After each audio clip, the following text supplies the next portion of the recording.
Isang magandang umaga mga kababayan ko. Nandito na naman si Mrs. Kahatot para sa ating voiceover ngayon sa video ni Kahatot. So ngayon guys, kung inyong makikita ay napakalaki na po ng dagat at naabot na yung mga bangka.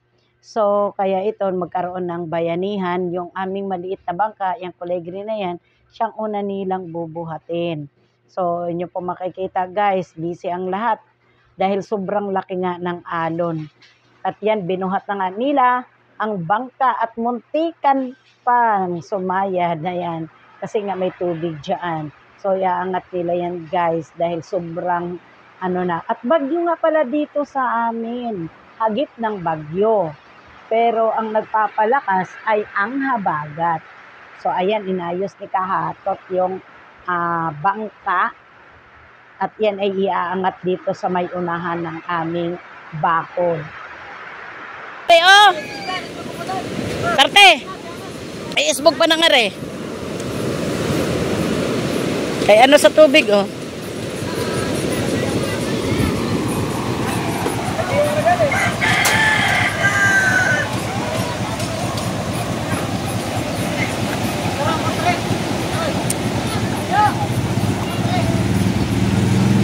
At ito naman guys, ang isang malaking bangka naman ang kanilang uunahin ng pag-angat. Pero ito pala ay hindi aangat, kundi iikot doon sa may ilog para hindi maabot ng malalaking alon. So ayan, nagbayanihan nga guys sa paghakot, sa pagbuhat ng bangka na ito. So tunghayan natin ang mga kaganapan.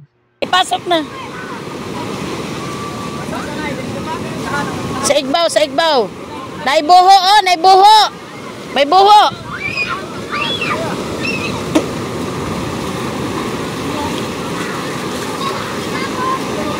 Masunod ang barko na muna ito, sahon. Barko may saka. Kini mo ito na siya. Barko na siya. Sunod Patong. Patong. Patong. Kalang. Ay, kalangan dito sa ano dade. Dapat giisbog pa.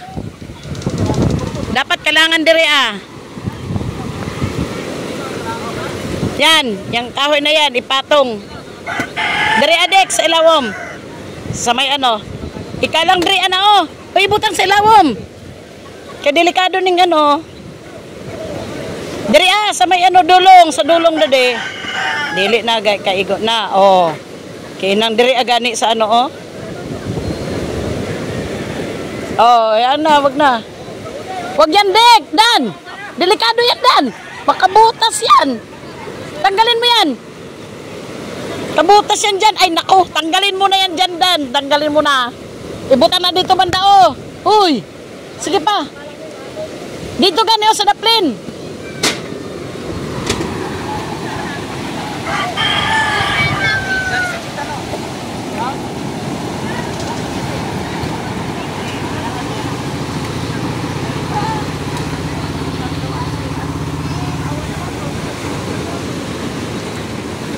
Oh, sabi na nga eh. Dire yung tanak banda oh.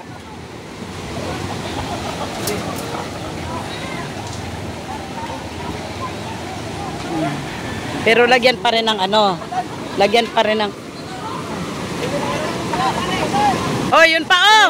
Oy, ayun pa oh. So ayan nga, pagkatapos ng bangka namin guys, isunod naman nila yung isang bangka na kulay puti at kulay orange. Dito guys, napaka-intense ang paglabas ng bangkang ito. Tunghayan nyo at makikita nyo at nakakatakot dahil ang lalaki ng alon.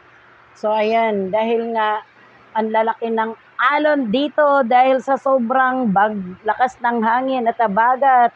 Pero hindi alintana sa mga batang naglalaro sa may tabing dagat at kanila pang ginagamitan ito ng balsa-balsa para lang makaligo sa may tabing playa. So ayan guys, oh, at susundan natin kung saan sila patutungo para makita natin kung paano bubuhatin ang bangkang ito. So ayan na guys, kanilang sama-samang bubuhatin papuntang dagat para ang bangkang ito ay may ikot dito sa may kabilang ilog. Ah, ililipot na, ilipot.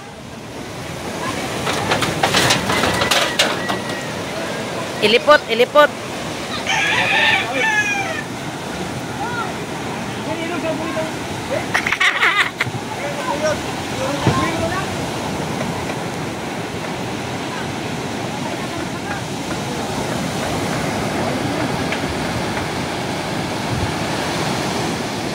At ito na nga, umpisa na ng kanilang pagbubuhat ng bangka. Sabay-sabay nating tunghayan ang napaka-intense ng pagbaba ng bangkang ito. Tingnan nyo mga kababayan ko, ganito dito sa amin kapag may bagyo. Ang mga bangka ay hindi pwede dito sa malapit sa dagat dahil umaabot ito hanggang bakod ng aming bahay. So, sabay-sabay nilang hinawakan at hindi pwedeng bitawan dahil sa sobrang lakas ng current ng dagat, baka ang bangka ay itaob lang. So ayan guys, napaka-intense ang pangyayaring ito. Tunghayan natin. Ayun na! Laki ng alon! Alis! Alis! Ay! Nako!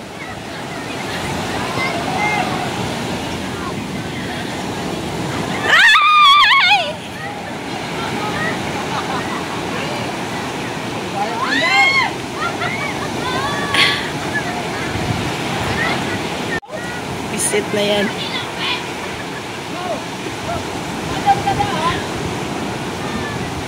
La! Tuan na! Ayan na!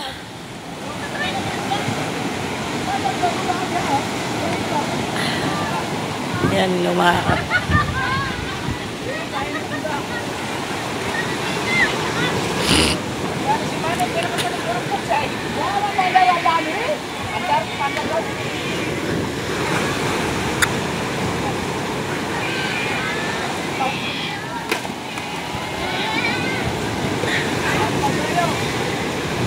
At ito naman ang isa pang bangkang kanilang bubuhatin at iniintay na lamang ang magdadala ng bangkang ito. Kung inyong pansinin, ang langit ay sobrang dilim at napakalakas ng hangin.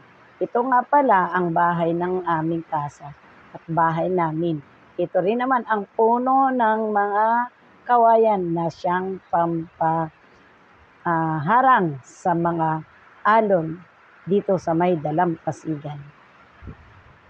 So nagiintayan ang mga magbubuhat ng bangkat, nakatingin lamang doon sa unang bangkang kanilang binuhat. At ayan na guys, ating tunghayan ang kaganapan, mas nakaka-intense ang isang ito. Tuloy pa rin ang ligo ng mga bata sa may dalampasigan, huwag lang doon sa may kalaliman. Dahil sobrang lakas ng hangin, baka sila'y matangay ng current sa karagatan. So, eto na guys, ating tingnan ang mga kaganapan.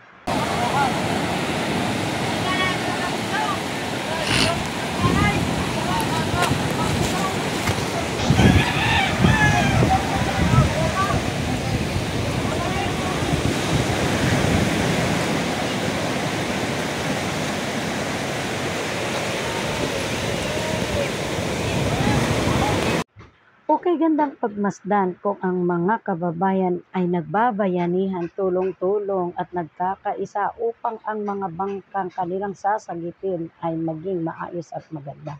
So ayan na guys, kanilang bubuhatin ang isang ito at maya-maya ay nilipat sila dito sa isang bangkang green. At dito guys, ang napaka-intense na pangyayari at talagang ibinalik ang bangkang ito. Bakit kaya? Tunghayan natin.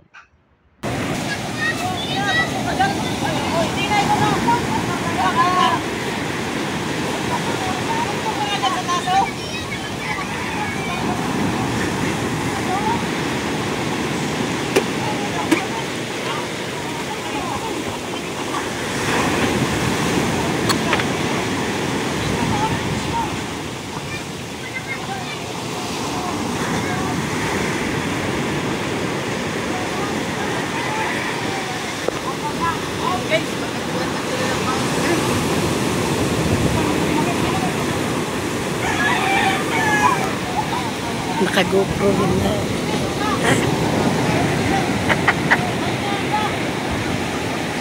Sunod balik ni Papa Nemo, kain na ako ang paliton. Ha? Drone. Drone. Yung Mahal yun. 20,000. 20,000. May 20,000. Yung katulad sa kasama ni Papa mo. Maliit lang yun. Oo, maliit lang naman talaga.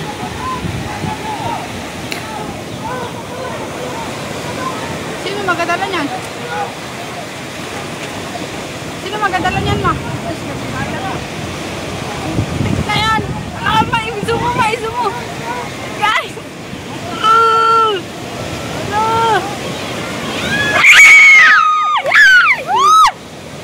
Ano? Ana! Ana!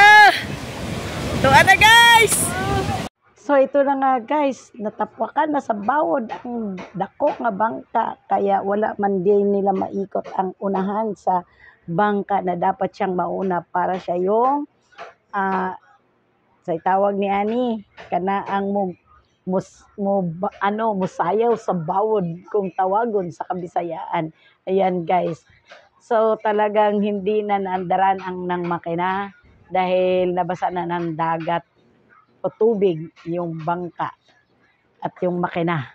Kaya eto guys, maraming salamat sa suporta ninyo sa kay Kahatot Official TV. Ang intense na pangyayari sa pag-ikot ng bangka dito sa Tabok, sa Sablayan Occidental, Mindoro. Ayan guys, kapag ang panahon o sakuna ang siyang dumating sa ating buhay, wala tayong magagawa. Kaya ingat lahat mga kababayan ko. Thank you for watching kay Kahatot Official TV. God bless everyone. Keep safe. Shoutout nga pala sa lahat ng ating viewers, silent viewers at sa mga viewers ni Kahatot na kung saan ay hanggang duloy na riyan pa rin. Shoutout nga pala sa taga Palawan. Shoutout sa inyong lahat. God bless.